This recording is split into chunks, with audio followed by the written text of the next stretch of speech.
Hey, everybody, Good and morning. welcome to our webinar. The name of the webinar is Which Professions Are the Easiest to Switch into QA? Of course, we don't know the exact question, the exact answer to this question, but I hope that we will help you to make your choice today. Let me introduce myself and my colleagues and students that are here with me today. My name is Lilia Urmazova. I am a chief mentor and CEO for the Mentorpiece software testing school. And today with me is Sandy Smith, our beautiful mentor. Hey, Sandy. Hello, good morning. And with me and Sandy, today we have Yelena and Michael. Hi there. Our students, our graduates who are working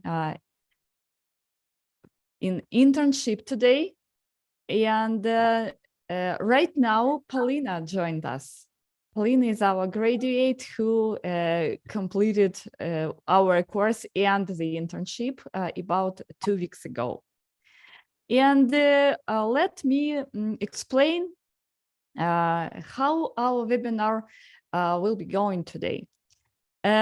We have 2 questions. First question is, which professions are the most suitable to move into QA? And the other question that we have today is, what age is the most suitable to move into QA? And does the age matter, actually? If you consider that your age is not suitable, is it really a problem? And today we will tell us some stories, me and Sandy, from our experience. And of course, we will ask our students and graduates to help us and to tell their stories. And I would like to start from Michael's story. Michael, please introduce yourself and then please answer my questions about your career and about your... Hi everybody. Okay. My name is Michael and I'm 34 years old. We cannot hear you, Michael. I can hear him. And I. Do you hear me? Yeah, I do. Yeah. We still cannot hear you, unfortunately. Okay.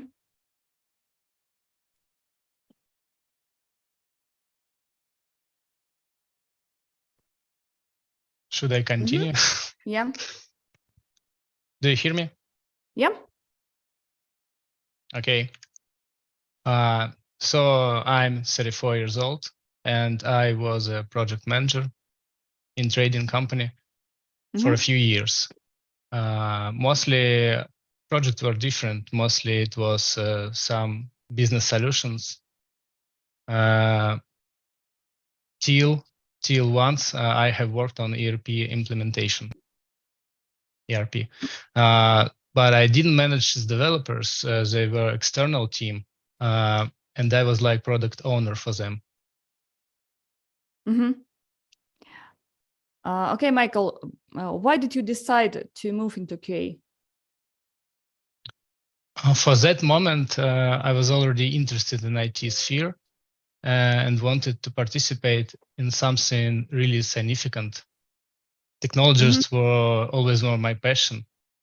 Looking at that almost from within, I realized that I definitely love the process and I have to start from something and change my lifestyle. That's how I turned up here. Very interesting. But why did you decide to be a QA, not a developer, for example, or I don't know, business analyst, data analyst, like QA? It's like a start. Maybe I switch to another employer. Okay. Was it hard to learn for you? It depends. Yeah, Linux networks and troubleshooting models were the best. It's really hard. And besides, it was something new to me. Those difficult topics, short terms for homeworks, but very clear explanation and interesting approach of mentors let me understand it well. But you actually had excellent results on Linux and networks and troubleshooting. I'm a bit surprised that it was hard to you. Yeah, to it was learn. hard and interesting. Okay, thank you. Okay, did your previous profession help you or prevent to be a QA and to learn all that stuff? As for me, maybe a little, but mostly I was already engaged in it and knew something because I had PC since I was 7 or 8. When father brought at home PC hardware, PC parts, and showed how to install it in case. Okay. But what about your project management? Did it help you to be a QA? What do you think? Maybe little, but I don't think it did. Big part. Okay. So I think that you had some impression about the profession when you decided to be a QA. And now you are an intern. You are doing some QA job as an intern. So what is your first impression if we are talking about a real job, a real QA life? Probably early to say, but I like it, and I knew I will like it. And the project which Lilia made possible for us to join is really very interesting. We are using modern stack and communicate with group of professionals, and that's really cool experience. Yeah, great. Okay, Michael, thank you very much. Very interesting story. Your profession is close to IT because project management. You were not an IT project manager, but anyway, you can be a project manager in IT, but you can start from QA, of course. And I'm really glad that you enjoy this profession. And so good luck in your future life. Thank you. Yeah, thank you very much. Okay, so let me talk about some Mentorpiece statistics. What professions are good to move into QA? Actually, we had a lot of students from very, very different professions. But we have some statistics. What professions are the most often in courses? Maybe it is curious, but the most often profession is accountant. Actually, there are a lot of jokes about communication between accountants and programmers, accountants and system administrators, and in all the jokes, the accountant is some person who cannot understand computers at all. You know all the jokes, I think, and it was a bit strange for me initially that we have so many accountants who wanted to change their ways and who wanted to change the profession. And believe me, all they are very, very successful in QA. And I can say that all the jokes are not true, because accountants are very, very smart people. And I think that their minds are very close to QE's minds, to programmers' minds even. and they are very successful. I knew a lot of accountants who moved into QA and who are working right now. So if you are an accountant and if you are laughing from these jokes and you are thinking that this is not your profession and you never will be able to get all that knowledge, so this is not true. Please try. What about other professions? We have a lot of biologists and medical persons from medicine, from pharmacy, and one of them is here. It is Helena, and I think we will hear something from her today as well. And this profession, it seems that it is not very close to QA, and it's not very close to IT, because biology and computers are very, very different things. But we have a lot of such students, and in one group, we from time to time have a third part of a group from biology or medicine.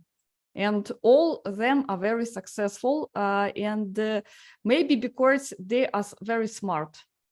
Because I think they should be very smart to be a biologist, to be a doctor. Maybe because of the structure of their mind, and the structure of their mind, I think, is again very close to IT. Actually, I had friends from medicine, and we one time we told about what is the same in our professions, and what similar terminology do we have in medicine and computer science. And we found that we have a lot of common things, with different names, of course, with a bit different sense, but very, very similar to each other. It was very funny. But if you now are in medicine, you should be sure that you will be successful in IT as well. And maybe another example from my experience is school teachers. We had different school teachers who were, again, very successful in IT profession. I should mention that they were math or physics or biology, again, teachers from a technical branch of teaching, from biology, natural science branch of teaching.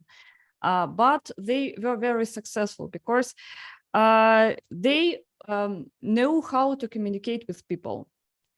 They are able to work under stress. Of course, teaching kids in school is always a big stress. I think you could agree with me in this. And the IT profession, any IT profession, is like a rest for them.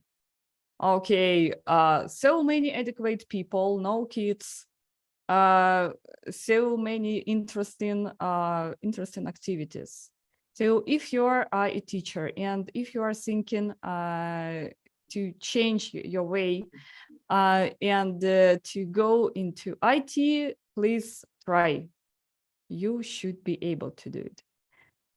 And this is my experience. And here I want to ask Sandy, do you know some people who changed their ways from some professions to IT, maybe not QE, maybe other IT specializations? Please share this with us. In all the years that I've worked in all the different places, there's so many different backgrounds that people have come from. For instance, one of the woman that I worked with, she was a stay-at-home mom for a while. And I don't remember what she did before, but she didn't become a QA by going to college. She did it by learning on the job and taking classes like Mentorpiece. And she had a really long career in it, and you know, went from a very beginner to a lead QA in a short amount of time, and she was well respected. There was also a lot of ex-military in some of the jobs that I was at. They were from very many different backgrounds from the military. Like logistics, I think, would be really good match for a QA, because you have to think about details and connecting the dots and being creative in how you solve problems. I don't remember meeting any teachers. It was mostly ex-military, and because I have been in the business for long and so long, and I started at, you know, just kind of working my way up. A lot of the people that I encountered did the same thing. So they come from all walks of life. And at the last job I was at, General Motors, they hired a bunch of like younger people.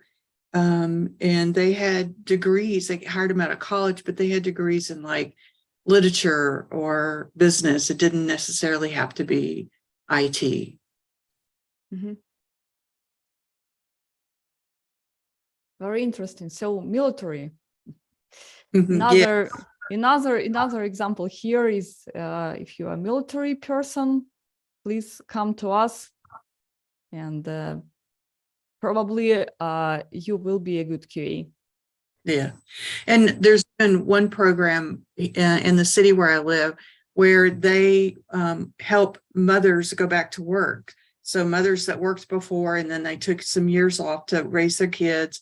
And now companies are wanting to hire them back in to become QAs, because they have enough life experience that they can not be as flaky as maybe younger people can when they get their first job. Mm-hmm. Yeah. Yes, I agree with you actually about moms, because young moms, being young mom is a very, very hard job. I think it is the hardest job ever to be a mom. And when you return to job to be a QE or any other IT profession, it doesn't matter. It is so easy actually after being a mom, the whole day to start to work again. Yes. Adults are easier to deal with. They can be. I remember my restarting after three years to be a mom. It was so easy. Yeah. Okay. And I think we could proceed with the next story. Polina, please, your turn. Hi, everyone. Can you hear me? Yeah. Great. My name is Polina. I'm 36 years old. And for the last 9 years, I have been working as a customs broker. I worked in an outsourced company which provided customs clearance service for other companies which didn't have such department or such specialists in their staff. Some time ago, I decided that it would be good to learn some new profession, because I've been working for too long at one place. And first of all, I thought about IT, because it was very popular, and still it's very popular.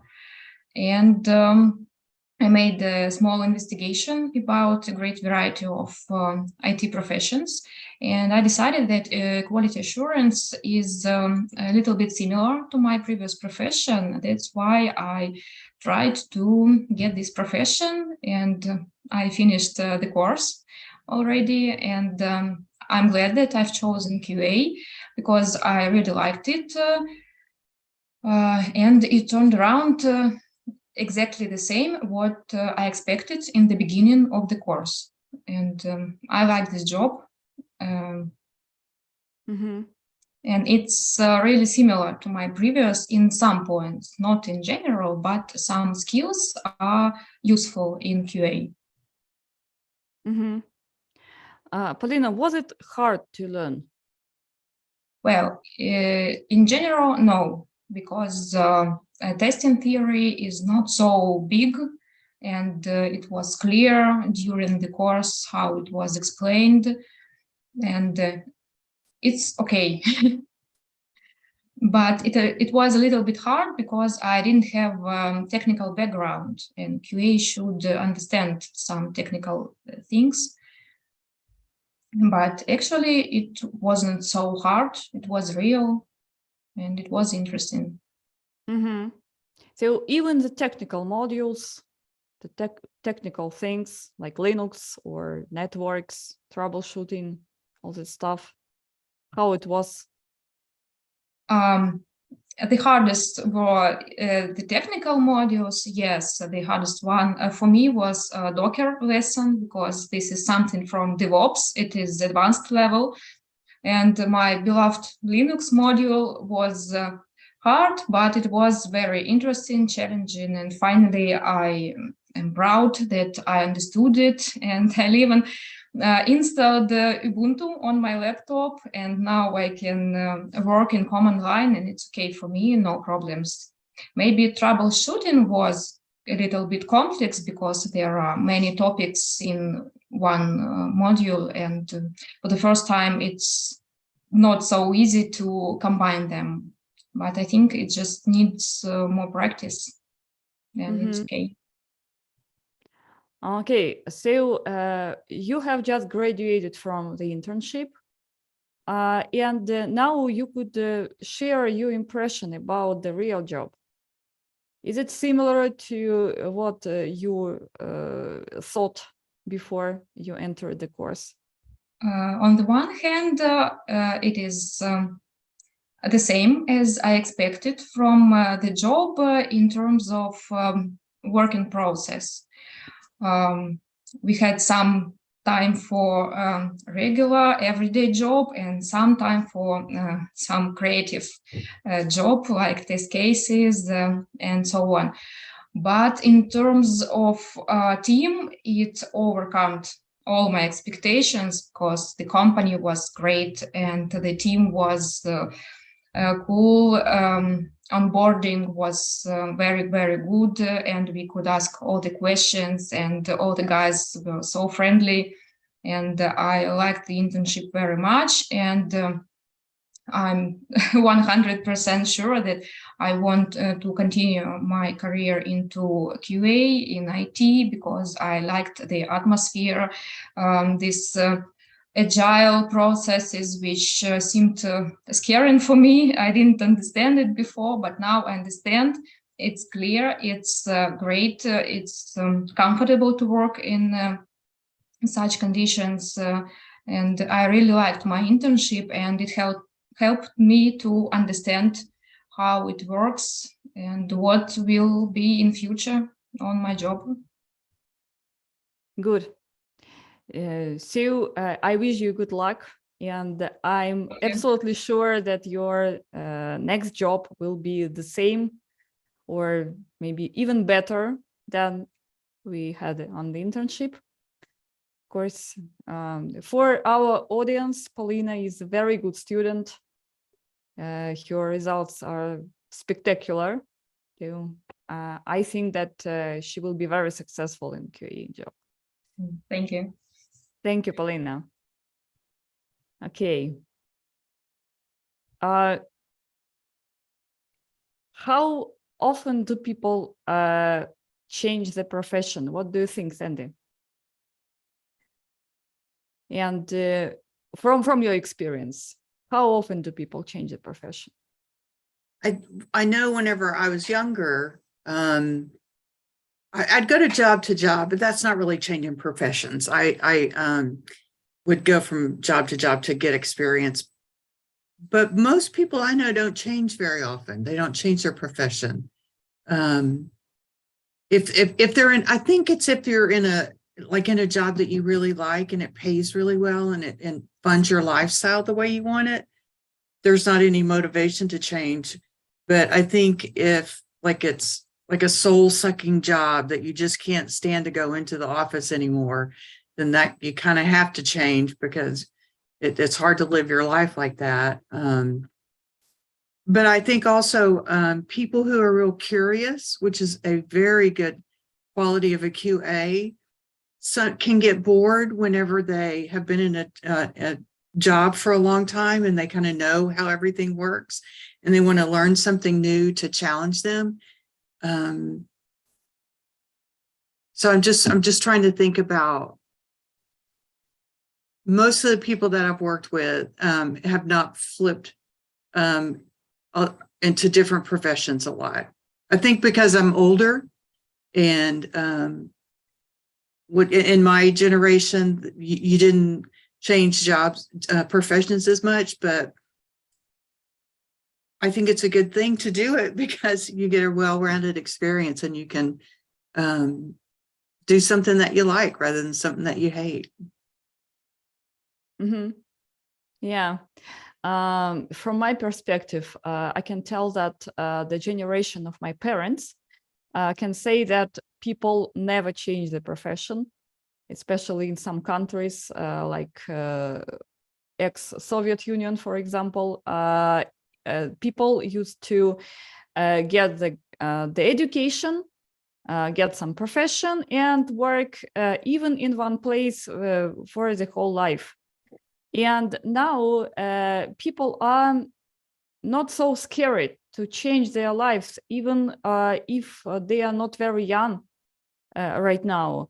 And it is okay for now to change the profession. And our experience in Mentorpiece only accepts this concept that people are changing the professions during the whole life, and maybe several times during their lives. And the example of the girls and the guy who already left, unfortunately, is the example of a very successful change in the profession. Maybe we could ask our students, Polina and Yelena, what do they think about it? How many people that you met changed their professions from your generation? What do you think? Well, I can tell about myself, because when you asked this question, I thought maybe every 3 years, and I counted, and I worked for 18 years, and this is my 6th profession. So yeah, really. My point of view that every 3 years, maybe. Mm-hmm. So you mean the profession is changed every 3 years? No, people change completely professions from one to another, not just a job, but profession every 3, maybe 4 years. Maybe Yelena, I'm not right, but that's my experience. Yelena, what do you think? I agree with your point of view, because as I can see, my relatives, they don't understand how I can change my previous profession to the new one. They completely don't understand this way. But I see that my generation, my friends, they at least once has already changed their professional. Mm-hmm. Yeah. Yeah. And actually, that's why we don't look at your diploma when we have an interview, because we know that people can change the profession, and they can change the profession without some, official education, official diploma. And they could have any diploma, actually, for any profession. And they come to us as QEs with their skills, with their knowledge, with their experience even in QAs. And that's why your certificates, diplomas, other, papers from institutes, colleges are not so important, because maybe not every 3 years, as Polina said, but people change the profession like every 10 years or something, and diploma actually doesn't matter for us. Sandy, what do you think about it? How is it going in the US? Are the interviewers taking into consideration the diploma official, some official from college, something? Some companies do. Some companies are real rigid that you have to have a degree. Many companies are not. I think it's changing, because they are recognizing that because college education is so expensive, that people are trying to find a way to have a career without incurring that big, huge expense. And they are finding that, especially in the IT field, that as long as you're sharp and willing to learn and work hard, like, you can do the job without any kind of education. But I wanted to also mention that whenever we were talking about changing careers and the age thing, I have a niece who's 35, and I think she has probably had 10 different jobs, like in 10 different areas of life, because I think she's more, I think the economies are stabler now. And especially in the IT field, there's always going to be plenty of jobs to get. So I think that the younger generation feels more secure in knowing that if they leave one job, that they can find another one. Yeah. So people who watch us today, please don't think that changing the profession is like some challenging thing. You could change to QE, then maybe you will work as automation QE, then you can work as performance QE, and so on. This is the changing of profession as well. And don't be afraid to change your profession, because everybody do it actually in our contemporary world. Somebody even every 3 years. So what is your way? Why don't you change the profession as well? Please try. Okay. So it's time for Yelena's story. Please, Yeah, it's Yelena. my turn. Yeah. Okay. I came to QA from the pharmaceutical area. And at that moment, I had no idea what the testers were doing and who we were.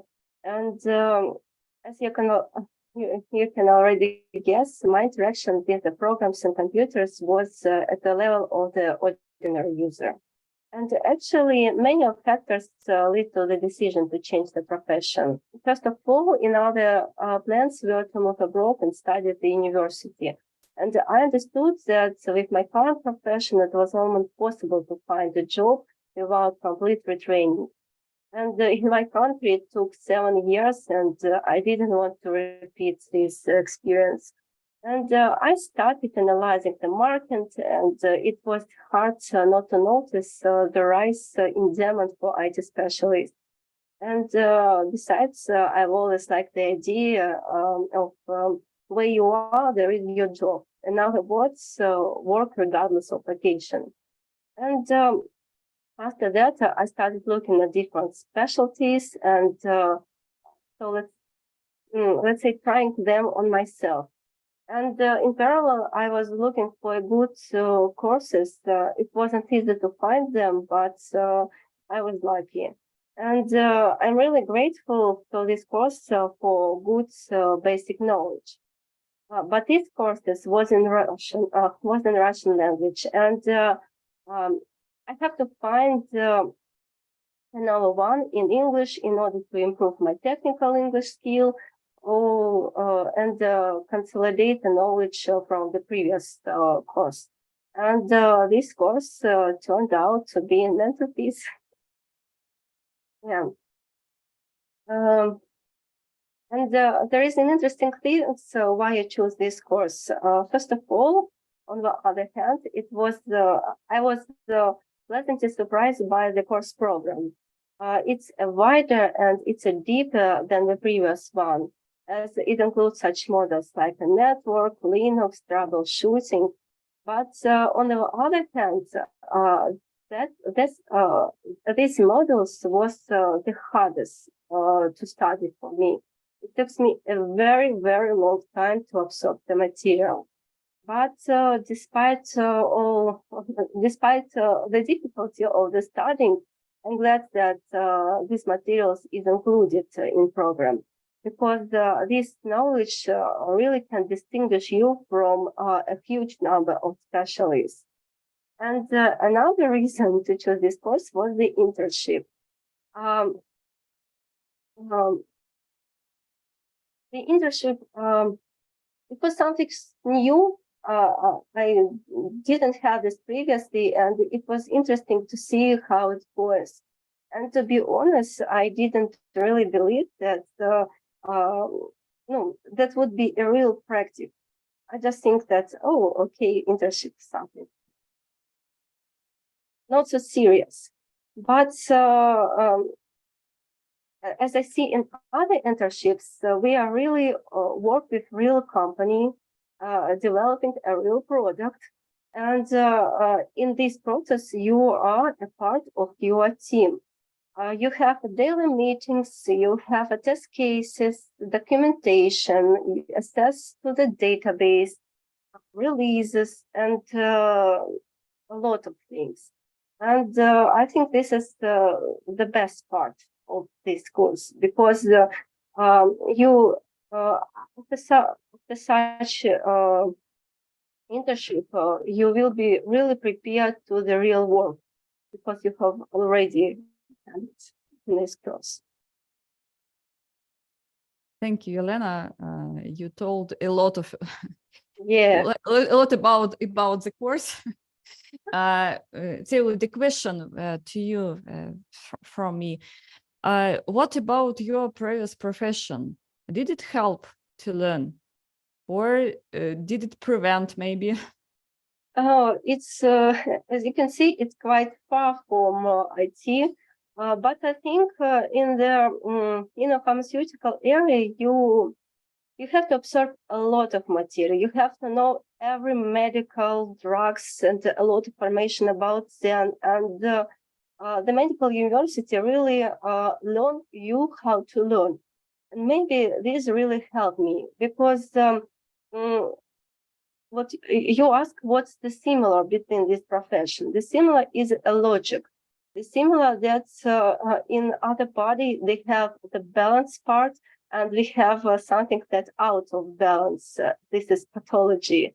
And this is the same, the test we just try to compare this result. Yes, that there should be in the requirements and what we see now.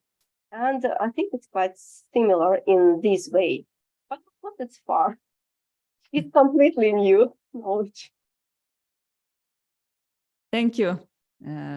Actually, very interesting. And as I said, we had a lot of doctors and people from pharmaceutical industry.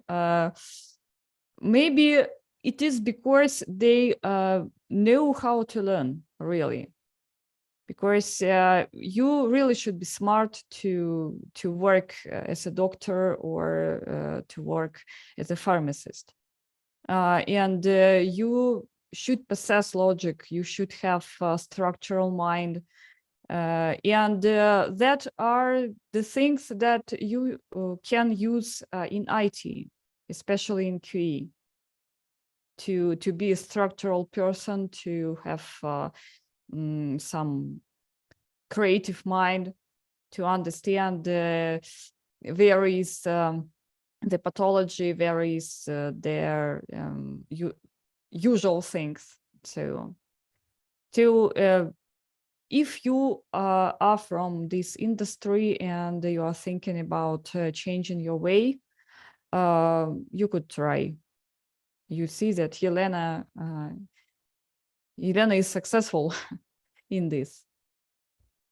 Despite it was a really big challenge, really. Yes, but changing your profession is a challenge anyway.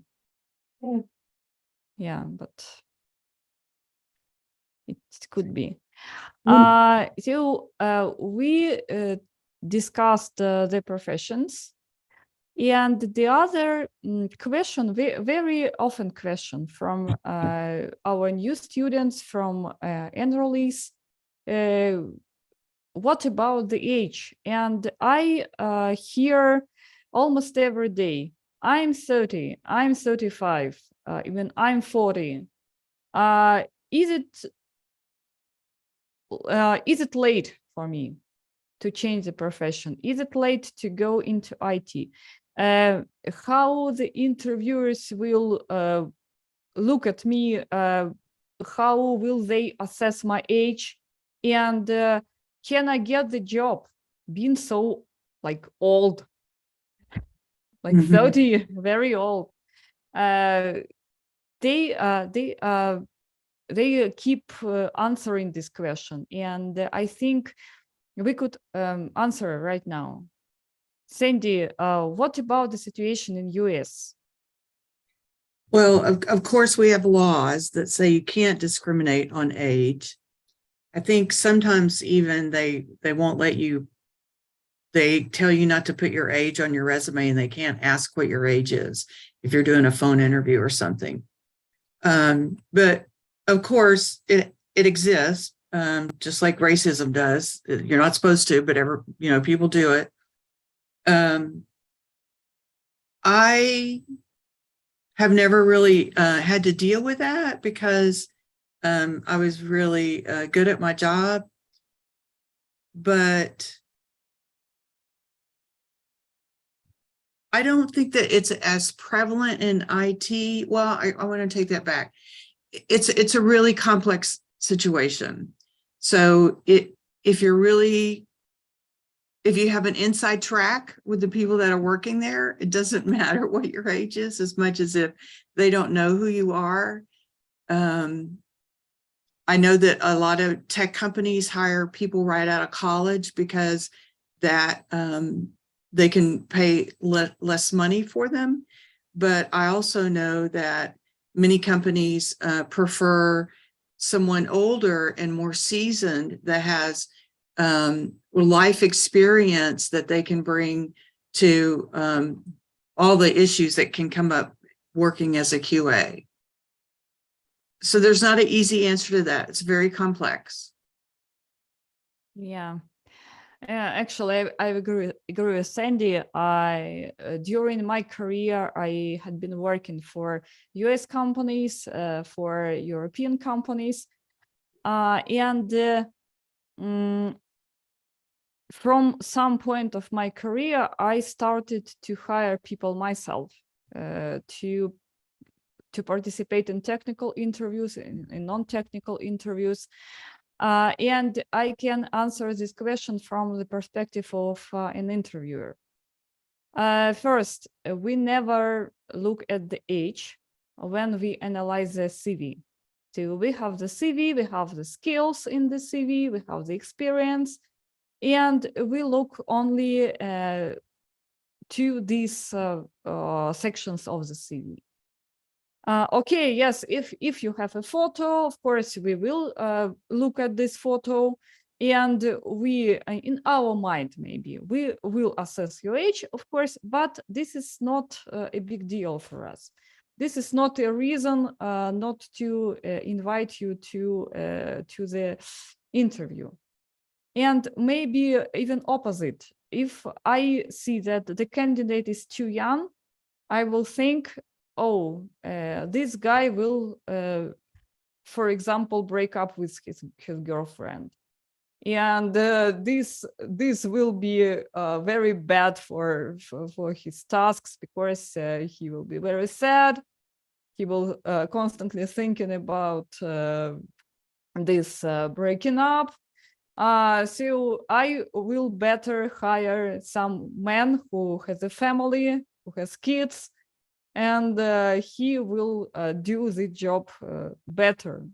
Even if we have a junior man with family and a junior man who just graduated from college. Okay, if we are talking about the salary, of course, it could be a reason to hire a student from college, but only if a company is oriented to this type of candidates. Only if the company is thinking about hiring students because of potential low salary for them. But if not, if the salary is not a reason, if they are thinking about the quality, not about cutting costs, or not only about cutting costs, but about the quality as well, they will hire everybody, not looking at the age of the person. So, okay, yes, this is a complex question, but believe me, 30 or 35 or even 40 is not an age, just believe me. It is not an age when your interviewers will think about it. Because from IT perspective, you are young, you are still young. And it is okay to change the profession in this age. Okay. Girls, Polina, Yelena, maybe you have something to add to this. I think no age limits, but it depends on how person perceives information. Because some person can't perceive information at 40 and another and 70, and they're okay. It's nice. It depends. Yeah. Yeah. Yes, I agree with you. Thank you. And I think if you consider yourself young, you could change the profession and you will look as a young person for your interviewer.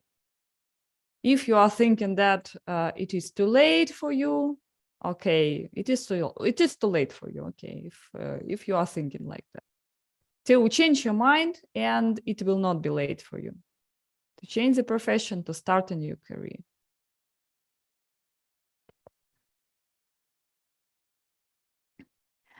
And in the end of our webinar, let's be mythbusters. If we ask people, regular people, not IT people, about the quality assurance profession and about the personal traits of the quality assurance profession, what characteristic the person should have to be a QA, they probably will think about some routine job, some attention to details, and something like that. So it is okay, it is true, some part of QE job is really routine, and you really should have some attention to details to be a QA, but it is not the only thing that you should possess.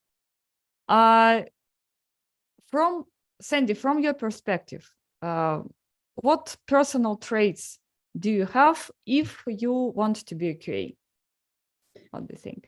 When we were talking earlier about the different professions that do well as a QA, I was trying to boil it down to what that common thing is. And to me, it seems like if you like to solve problems, if you see something and you're curious about how does that work, and how did they come up with that, and how do they make that little widget so that it does what I want it to do? So I think if you have a real curiosity about things and you're a problem solver, which is a mom, she's a problem solver, a pharmacist. You have to pay attention. You can't have one drug if somebody's taken another one. Like in customs, I imagine that every day was a new thing that you had not encountered before. So you had to think creatively to solve whatever problem or issue was presented to you. Yeah. Actually, I absolutely agree with you. I think this is the most important personal trait that you should possess. You should be a problem solver. And the challenging things, their possibility to find the root cause of some problem, to solve some task, that should impress you. That should you should like it. You should love it. And if this is your favorite thing in your life, you could be a good QA. This is not about a routine. This is not about sitting and looking at the screen and finding some differences between requirements and the actual result. Yes, we will really find the differences between requirements and actual result. We will have some part of routine job, but the main part of the QE job is to solve problems, is to find why this is working like that, why this is not working like that, what happened. And this is the most interesting part of the QA job. And now I want to ask Polina and Yelena, what do you think about it? Of course, you already graduated, you already tried some job on the internship. So is it true? What do you think? Let me start. I am totally agree with you and Sandy that curiosity and that feeling when you found out the core of the problem while troubleshooting or broke something, that's really great and interesting to find out the cause. But also I would like to highlight another trait which was surprising for me for QA, because this is soft skills. Because during my internship, I had to communicate with all the team, with different people. I think on some project, people, QA, communicate with clients even, and sometimes soft skills can really help you to understand the cause and to understand the product, because the QA is responsible for quality of all the product, not just for the particular field. And communication is very useful during the job, and we should value this trait also. Thank you, Polina. Yelena, what do you think? I really like the point of Polina's view, and I just want to say that to be as a typical tester can be every person.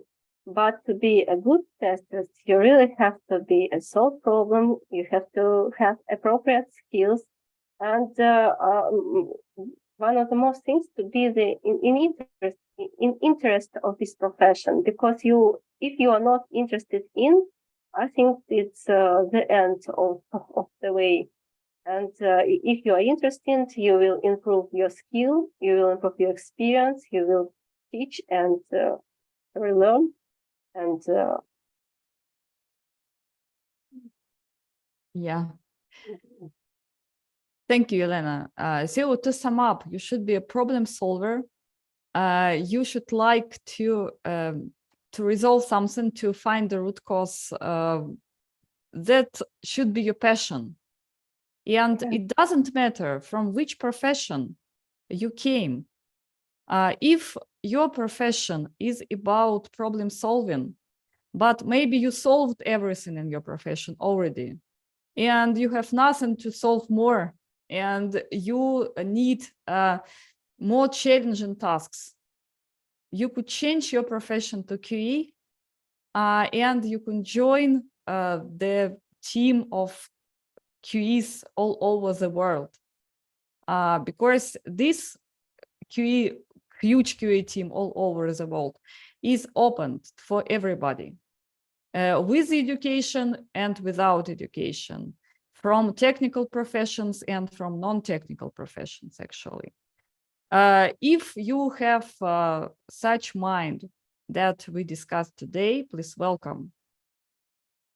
And I think it's this time for questions from our listeners, if we have ones. Let me check.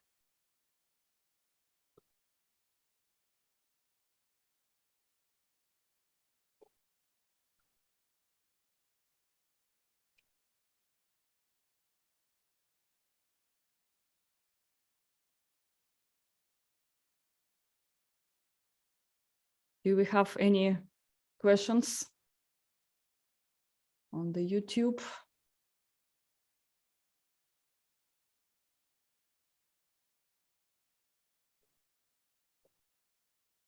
No.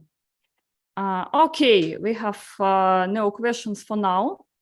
But if you see this stream in recording, feel free to ask us questions using the links under this video. You could join our course if you like the topic, and if you really decided to change the profession. Sorry. Please connect us using any social network, and please join us in our future webinars. Now we are closing our live stream, and thank you